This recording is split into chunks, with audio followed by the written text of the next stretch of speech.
एक नगर में एक भोला भाला आदमी रहता था।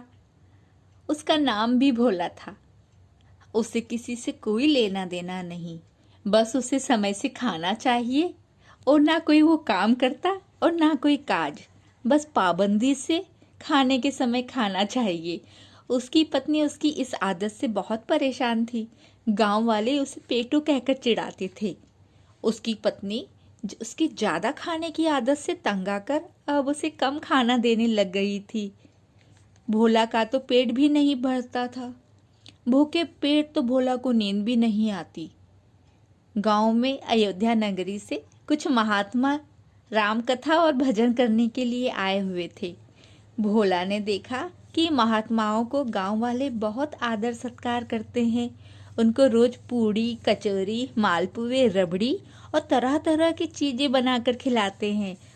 और मेरी पत्नी तो मुझे पेट भरकर खाना भी नहीं देती। मुझे भूखे ही सोना पड़ता है। भोला ने सोचा, क्यों नहीं मैं भी इन महात्माओं के साथ ही चला जाऊं। कम से कम मुझे पेट भरकर खाना तो मिलेगा। भोला महात्माओं में से जो जब सबसे श्रेष्ठ गुरु थे उनके पास जाकर बोला, गुरुजी, मुझे अपने साथ ले चलो। मैं इस गांव में नहीं रहना चाहता। मेरी पत्नी मुझे भूखों मारती है, पेट भर खाना भी नहीं देती। गुरुजी भोला की बात सुनकर बोले, हम इस गांव में जानने वाले हैं और हो सकता है आप वापस कभी ना आए। क्या तुम वापस अपने गांव में नहीं आना चाहते? हमारे साथ क्या करोगे? जाओ, अपने घर जाओ। हमारे साथ तुम नहीं चल सकते। लेकिन भोला बहुत जिद करने लगा। फिर गुरुजी ने कहा, ठीक है भोला, चलो, पर तुम्हें भजन कीर्तन करना होगा, पूजा पाठ भी करनी होगी और महात्माओं की सेवा भी करनी होगी। भोला ने कहा, गुरुजी, आप मुझे बस अपने साथ ले चलो, मैं वही करूँगा जो आप कहेंगे। भोला का दिल जल के समान छल कपट रहित था, निर्मल था। भोला अपने नाम की ही तरह भोला भाला था। उसे किसी से कोई लेना देना नहीं। गुरुजी जैसा करते भोला वैसा ही करता। महात्मा अयोध्या नगरी में भजन कीर्तन और राम कथा करने के लिए आए। लोगों ने महात्माओं के रहने के लिए अलग से कुटिया बनाई, जिसमें एक रसोइया भी था जो महात्माओं के लिए खाने की अच्छे अच्छे पकवान बनाता था। जब तक खाने का समय न हो, भोला रसोई घर के ही पास बैठकर खाने की सुगंध लेता। भोला को महात्माओं के साथ रहना बहुत अच्छा लग रहा था। उसे बहुत आनंद आ रहा था। गुरुजी ने भोला से कहा, भोला, तुम्हें अपनी पत्नी और गांव की याद नहीं आ रही? जाओ, तुम्हें अगर जाना है तो। भोला ने कहा, गुरुजी, आपके यहाँ मुझे स्वर्ग जैसा आनंद आता है। यहाँ खाने को कितना कुछ है, मैं आपको छोड़कर कहीं नहीं जाऊंगा। भोला की बात सुनकर गुरुजी हंस पड़े। एक दिन भोला रसोई घर आया। उसने देखा रसोइयों ने कुछ नहीं पकाया। रसोइये से पूछा, आज तुम क्या खाना नहीं बनाओगे? रसोइये ने कहा, भोला भैया, आज एकादशी का व्रत है, आज आश्रम में कुछ नहीं पकेगा, अब कल ही पकेगा जो कुछ पकेगा। रसोइये की बात सुनकर भोला गुरुजी गुरुजी चिल्लाते हुए आए। गुरुजी ने कहा, क्या बात है भोला, तुम क्यों चिल्ला रहे हो? भोला ने कहा, गुरुजी, वो रसोइये को तो देखो, वो क्या कह रहा है। वो कह रहा है आज रसोई में कुछ नहीं पकेगा। अगर ऐसा हुआ तो मैं तो मर ही जाऊंगा। मैं भूखे नहीं रह सकता गुरुजी। गुरुजी ने कहा, तुम ऐसा करो, रसोइये से कुछ आटा, आलू, घी और मसाले इत्यादि ले लो और सरयू नदी के किनारे जाकर कुछ खाना बना लेना। आश्रम में नियम का उल्लंघन नहीं कर सकते भोला। भोला, खाना खाने से पहले भगवान को भोग लगाना मत भूलना, गुरुजी ने खास भोला से कहा। भोला ने ठीक है गुरुजी कहकर खाना पकाने की सारी सामग्री लेकर सरयू नदी के किनारे चला गया। चूल्हा बनाकर जैसे तैसे भोला ने 6 मोटी मोटी रोटियां और आलू का भरता बनाया और रोटियों पर खूब घी लगाया।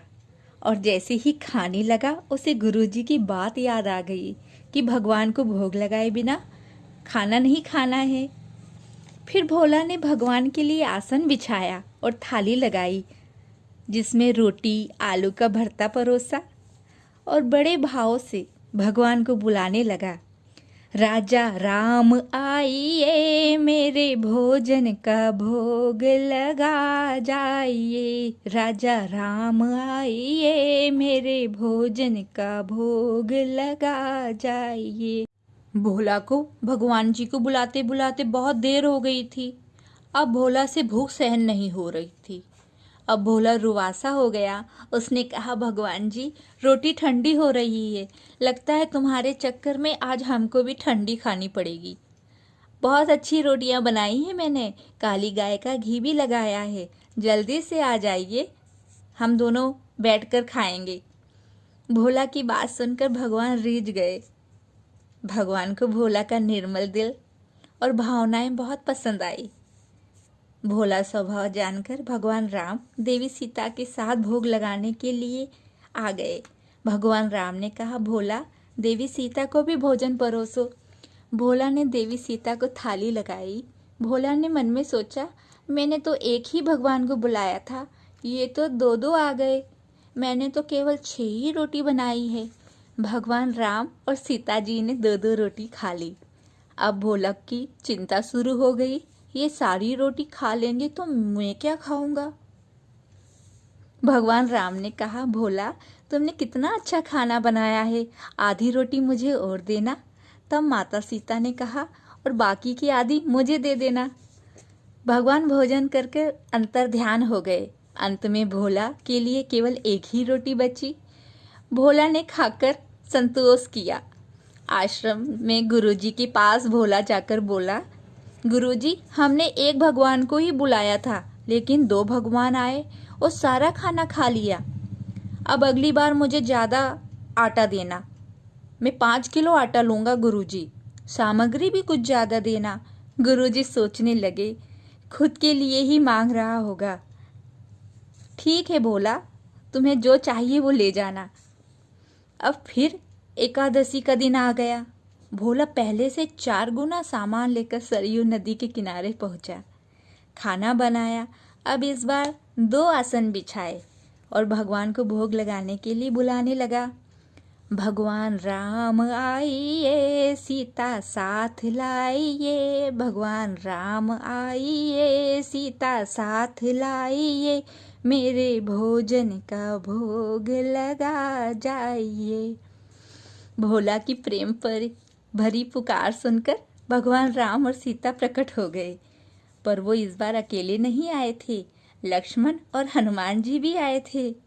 भोला ने मन में सोचा, एक को बुलाता हूँ तो 2 भगवान आते हैं और 2 को बुलाता हूँ तो 4 चले आते हैं। आज तो लगता है एक भी रोटी खाने को नहीं मिलेगी। उसने भगवान राम से कहा, ये आपके साथ कौन है? राम जी ने कहा, ये मेरा छोटा भाई लक्ष्मण है और ये मेरा प्रिय भक्त हनुमान है। घर जाकर जब हमने तुम्हारे हाथ से बने खाने की तारीफ करी तो इनसे रहा नहीं गया, ये भी साथ में चलने की जिद कर रहे थे, इसलिए ये इस बार आ गए। खाना खाकर भगवान फिर अंतर ध्यान हो गए। भोला को फिर इस बार एक ही रोटी से संतोष करना पड़ा। भोला गुरुजी के पास गया और कहा, गुरुजी 4-4 भगवान आए थे, इस बार 4-4, मुझे अगली बार 20 किलो आटा देना और सामग्री भी कुछ बढ़ा कर देना। गुरुजी ने सोचा, अगली बार तो देखना ही होगा ये भोला आखिर करता क्या है। फिर एकादशी आई। भोला ने ढेर सारा अनाज और सारी सामग्री बैलगाड़ी में रखी और सरयू नदी के किनारे चल पड़ा। भोला ने सोचा, हर बार खाना मेरे लिए ही कम पड़ जाता है, क्यों ना इस बार मैं आगे भगवान को बुला लेता हूँ, ताकि इस बार कितने लोग आने वाले हैं मुझे सही सही पता चल जाए, उसी हिसाब से फिर खाना बनाऊंगा। अब भोला बिना खाना बनाए ही भगवान को बुलाने लगा। राजा राम आइए सीता साथ लाइए, लक्ष्मण हनुमंत को भी लाइए। भगवान भोला के एक बार पुकारने पर ही जल्द आ गए। इस बार राजा राम अपने चारों भाइयों के साथ आए थे और साथ ही उनकी पत्नियां भी आई थी। अब भोला इतने सारे लोगों को देखकर घबरा गया। भगवान राम ने कहा, भोला खाना तो परोसो। भोला ने कहा, हमने इस बार कुछ नहीं बनाया है। भगवान राम ने कहा, क्यों भोला, तुमने खाना क्यों नहीं बनाया? भोला ने कहा, हम ज़्यादा लोगों का खाना नहीं बना सकते। भगवान राम ने कहा, कोई बात नहीं भोला, आज तुम आराम करो। और देवी सीता को खाना बनाने का इशारा कर दिया। देवी सीता अपनी तीनों बहनों के साथ रसोई बनाने लगी। भगवान राम आसन पर बैठ गए। भगवान लक्ष्मण सरयू नदी से पानी ला रहे थे। देवी सीता के खाने की सुगंध स्वर्ग तक जा रही थी। गुरुजी पेड़ से छुपकर भोला को देख रहे थे। गुरुजी भोला के पास आ गए और बोले, तुम किससे बात कर रहे हो? मुझे तो कोई नजर नहीं आता भोला। भोला ने कहा, गुरुजी आज तो मैंने खाना बनाने से साफ इनकार कर दिया है भगवान को। मेरे लिए अंत में कुछ खाना बचता ही नहीं था। देखो आज देवी सीता खाना बना रही हैं, मैं तो आज पेट भर कर खाऊंगा गुरुजी। गुरुजी ने कहा, वो सब तो ठीक है, पर यहाँ मुझे कोई नज़र नहीं आता भोला। गुरुजी की बात सुनकर दौड़ा दौड़ा भोला भगवान राम के पास आया और कहा, भगवान आप गुरुजी को क्यों नज़र नहीं आते? राम जी ने कहा, भोला हम उसी को दिखाई देते हैं जिसका मन निर्मल हो, छल कपट रहित हो, उसके मन में श्रद्धा हो, प्रेम हो, जैसे तुम भोला। अभी तुम्हारे गुरुजी में कुछ कमी है। भोला ने कहा, भगवान एक बार गुरुजी को भी दर्शन दे दो हमारे लिए, नहीं तो उन्हें लगेगा मैं झूठ बोलता हूँ। भोला की बात सुनकर राम जी दया से भरपूर हो गए और गुरुजी को दर्शन दिए। गुरुजी आज जान गए थे बरसों की तप और साधना से भी भगवान को निर्मल मन और प्रेम भाव ज़्यादा प्यारा है, जैसे भोला ने अपने निर्मल मन से भगवान को वश में कर रखा था।